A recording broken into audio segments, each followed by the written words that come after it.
a.m. wake up is not insomnia. And the fact that your doctor is treating it like insomnia is actually the problem. You fall asleep fine, and then at 3 a.m., you are wide awake, mind going, body hot, for no reason. You lie there in the dark and you wonder what is wrong with you. You have prayed about it. You have tried melatonin.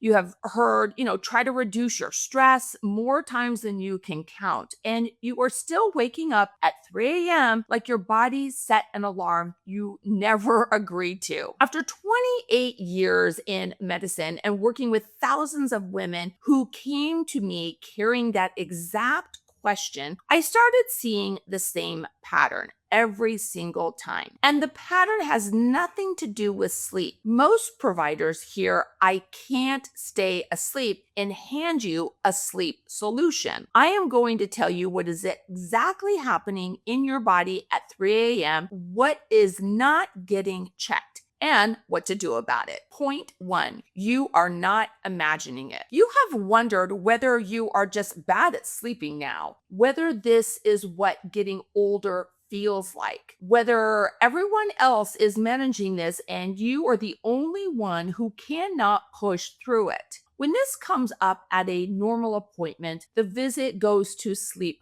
hygiene, caffeine cutout times, blue light, a relaxation routine before bed, and those conversations are not wrong exactly. They are just not answering the actual question. Why is this happening at the same time every night? The women who come to me with this have usually already done all the sleep tips. They bought blackout curtains, they cut the caffeine out, they downloaded the meditation app, and still at 3 a.m. are wondering what is wrong with me. The sleep tips do not work because this is not a sleep problem. And what kind of problem it actually is changes everything about what you do next. What you are experiencing has a pattern. It shows up in the same women at the same stage of life in the same window of the night. It is not random.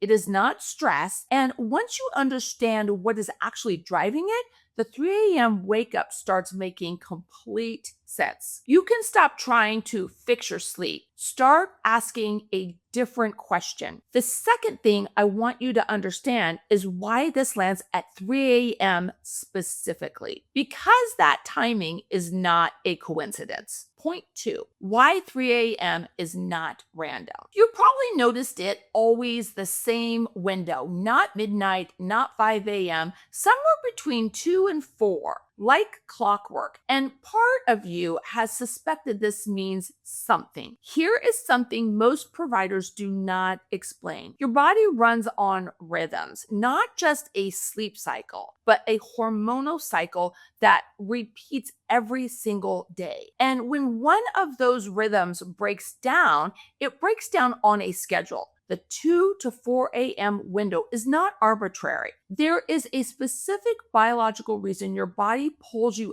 out of sleep in that exact window, and it has nothing to do with what you ate or how stressed you were the day before. I have worked with thousands of women who describe this to the same way. Falls asleep fine, wakes up between 3 and 4 a.m., mind racing, body hot, and completely wide awake with no explanation. When I hear this combination, I already know what I am looking at.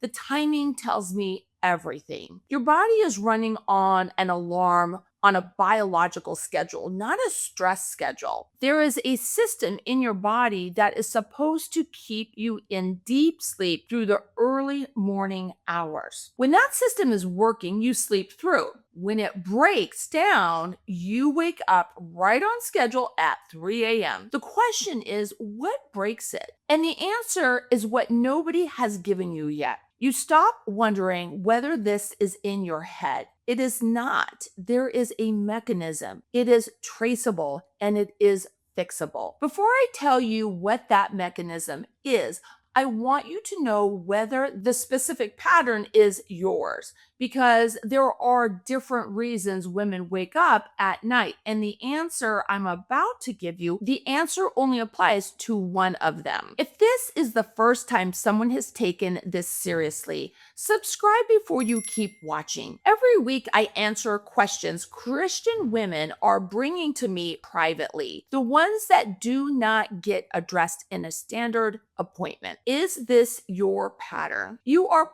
probably wondering whether what I am describing is actually what is happening with you or whether your situation is different. Here's how to know. The pattern I am describing has a specific fingerprint. Go through these 3 questions honestly. The questions: do you fall asleep without much trouble, but wake up specifically between 2 and 4 a.m.? When you wake up, is your mind racing? Your body warm and sweaty? And are you just completely awake for no clear reason? Did this start or get significantly worse in your 40s? Here is the distinction that matters. Women with general insomnia struggle to fall asleep. Women with this pattern fall asleep just fine and wake up on a schedule. Those are 2 completely different problems. If you said yes to 2 or more of those, you are not dealing with a sleep disorder. You are dealing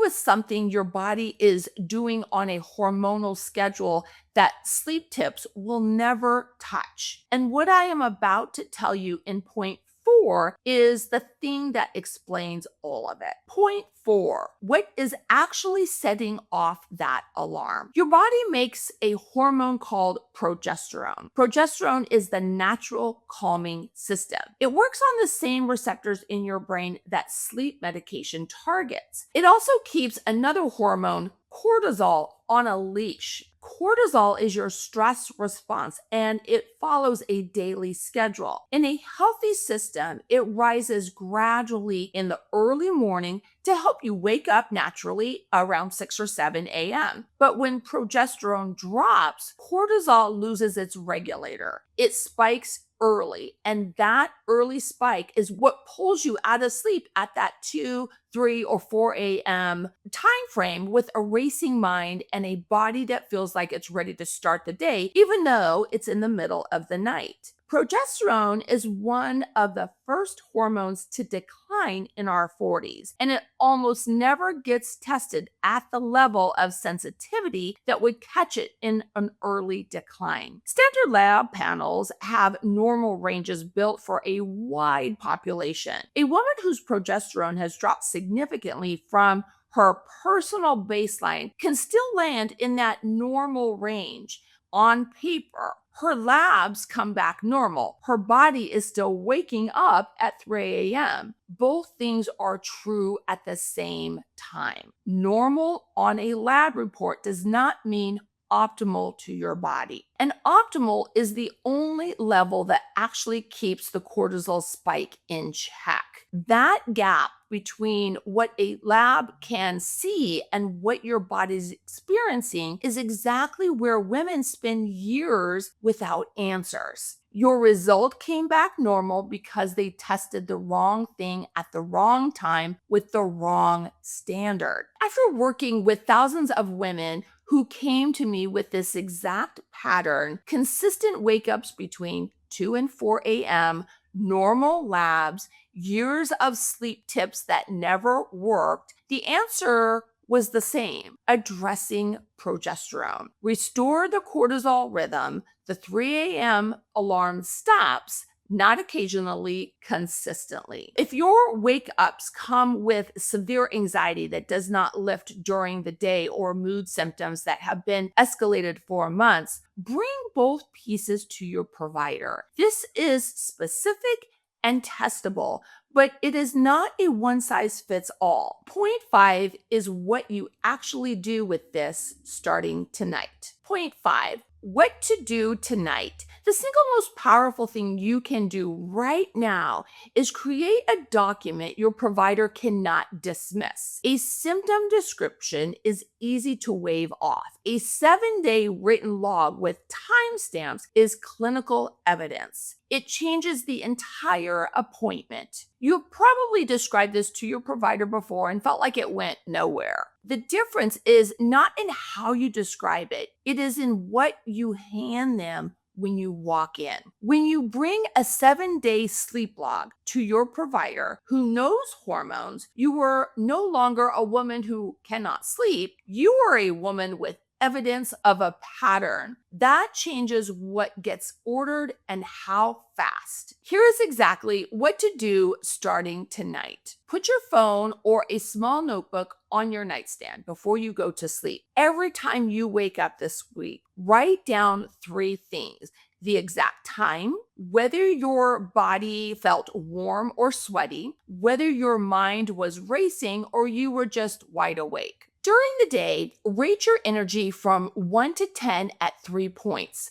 When you wake up, mid-afternoon, and bedtime. At the end of 7 days, look at that pattern. Consistent 2 to 4 a.m. wake-ups plus a racing mind or body heat plus daytime energy below a 5 is a hormonal sleep disruption pattern. Write that phrase down word for word. Take that log to a provider who specializes in hormone optimization. Say this: I tracked my sleep for a week and I believe this is hormonal. I want to test my progesterone, estrogen, and free testosterone and a 4-point cortisol panel. Can we do that? The one piece of paper changes the conversation from "I cannot stay asleep" to "here is exactly what is happening and when." It gives your provider something to work with, and it gives you the confidence to ask for the right test instead of another sleep tip. I went without hormones for years after my hysterectomy. I watched it affect my work,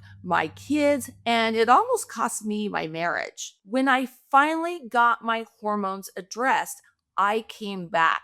Not a different version of me.